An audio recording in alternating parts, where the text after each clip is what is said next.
மழை வேற அப்படி லைட்டா தூருது. அதை பத்தி எல்லாம் கவலை இல்ல.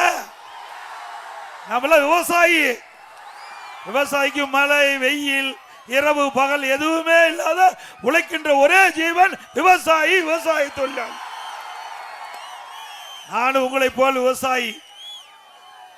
விவசாயியை பார்க்கின்ற பொழுது மனம் குளிர்கின்றது, மனம் சந்தோஷப்படுகிறது. நம் மக்களோடு மக்களாக இருந்து இந்த ஆரவார மகிழ்ச்சியை பார்க்கின்ற பொழுது எல்லையெல்லாம் மகிழ்ச்சி. அனைத்து இந்திய அண்ணா திராவிட முன்னேற்ற கழகம் 10 ஆண்டு கால ஆட்சியில் நிறைய திட்டங்களை கொண்டாந்து நிறைவேற்றுகிறோம். இந்த 10 ஆண்டு கால ஆட்சி ஒரு பொற்கால ஆட்சி என்று மக்கள் பாராட்டுகிறாங்க. திராவிட முன்னேற்ற கழகம் 51 மாத கால ஆட்சி மக்கள் விரோத ஆட்சி என்று மக்கள் குறிப்பிடுகிறார்கள். நாங்கள் பல மாவட்டத்துக்கு போயிட்டு வந்திருக்கிறேன்.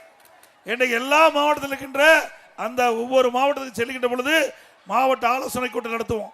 அங்கே விவசாயிகள், வணிகர்கள், தொழிலதிபர்கள், சாதாரண மக்கள் சேர்ந்த பிரச்சனையெல்லாம் பேசுகின்ற பொழுது இந்த ஆட்சி எப்பொழுது அகற்ற வேண்டும் என்று ஒரே குரல் தமிழகம் முழுவதும் ஒலித்துக் கொண்டிருக்கிறது. ஆக தமிழ்நாட்டை பொறுத்த வரைக்கும் அனைத்து இந்திய அண்ணா திராவிட முன்னேற்ற கழக அரசு அமைய வேண்டும் என்று மக்கள் தீர்மானித்து விட்டார்கள். திரு ஸ்டாலினை பொறுத்த வரைக்கும் கூட்டணி அதை நம்பி இருக்கின்றார்.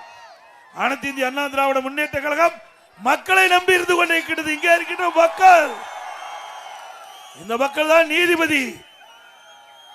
அடுத்த ஆண்டு நடைபெறுகின்ற சட்டமன்ற தேர்தலில் யார் ஆட்சிக்கு வர வேண்டும் என்று நிர்ணயிக்கக்கூடிய அதிகாரம் அளித்தவர் இங்கே இருக்கின்ற மக்கள். கூட்டணி அல்ல, கூட்டணியா நிர்ணயிக்குது. நீங்க தானே யார் ஆட்சிக்கு வர வேண்டும் என்று நிர்ணயிக்கக்கூடிய அதிகாரம் படைத்தவர்கள் நீங்க தானே. நீங்க ஓட்டு போட்டு தேர்ந்தெடுத்தா தானே எம்எல்ஏ ஆகி அதிக எம்எல்ஏ வந்தா தான் அந்த கட்சியை ஆட்சி அமைக்க முடியும். ஆக எங்களை பொறுத்த வரைக்கும் அனைத்து இந்திய அண்ணா திராவிட முன்னேற்ற கழகத்தை பொறுத்த வரைக்கும் மக்களை நம்புகிறோம். மக்கள் தான் எஜமானர்கள், மக்கள் தான் நீதிபதிகள். அனைத்து இந்திய அண்ணா திராவிட முன்னேற்ற கழகம் 10 ஆண்டு கால ஆட்சியில மக்களுக்கு ஏராளமான திட்டங்களை நிறைவேற்றி உங்கள் முன் வந்து நாங்கள் நிற்கிறோம்.